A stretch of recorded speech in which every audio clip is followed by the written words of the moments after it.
Hi, it's Jane Mason here from Virtuous Bread. And in one part of my life, I am a social entrepreneur and I run a company called Virtuous Bread that seeks to change the world through bread.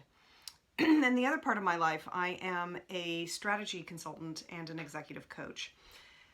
And over the past couple of weeks, since the coronavirus really, grabbed the world and squeezed it, I have been working remotely from this room here, and I have spent a great deal of time on the phone over the past couple of weeks with different kinds of leaders, leaders at different stages in their careers, leaders with different levels of seniority, and leaders at different kinds of business, from massive global professional services firms to tiny small micro bakeries to very small people who run companies that mill grain and everywhere in between.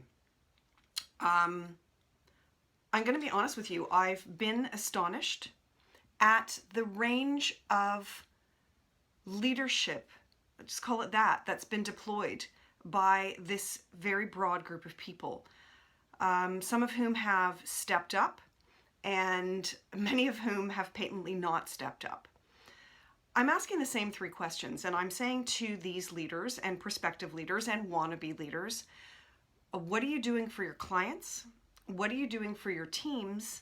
And what are you doing for the other leaders around you, whether or not they are in your company?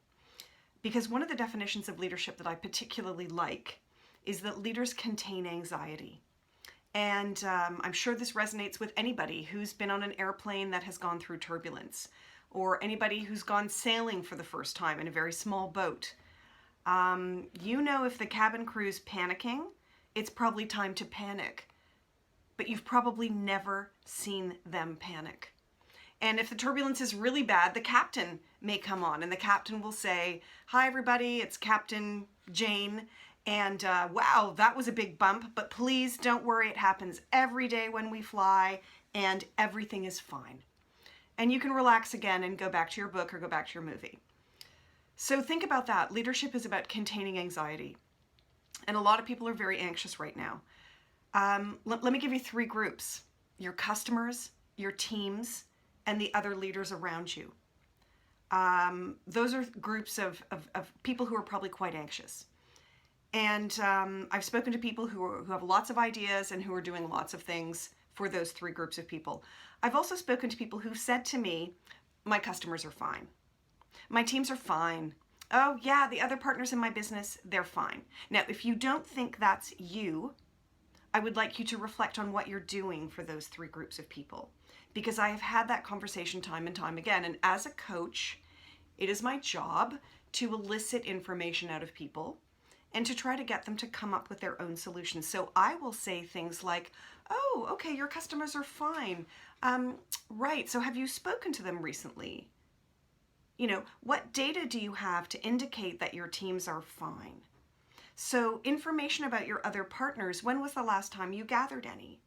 Are you aware of their levels of anxiety? Are you aware of their levels of worry? Are you aware of the extent to which any of your competitors are talking to your teams or talking to your customers, or indeed talking to other leaders in your company?" Mostly the answers to those questions are no, no, no, and no.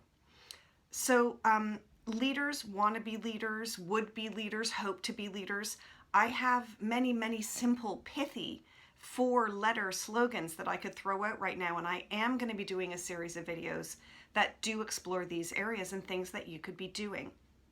But my main message, at the risk of sounding like your mother, is pull your finger out. Pull your finger out. I'm serious. The world has not stopped. The world has not gone away. And trust me when I say somebody somewhere is leading. Somebody is getting to your customers. Somebody's getting to your people. And if you're not the one who's reassuring your leaders of everything that you're doing to reassure your customers, to build relationships, to foster new ones, and to reassure your teams, you're not going to be the one who comes out of this shining. So if you want to do it for purely self-interested reasons, that's a good one. And if you want to do it for reasons of actually having a business at the end of all of this and coming out of this strongly, pull your finger out. I'm going to come back to you over the next few days with ideas of how to do just that. And meanwhile, really reflect and think, what has anyone done to delight you? Could you be doing the same?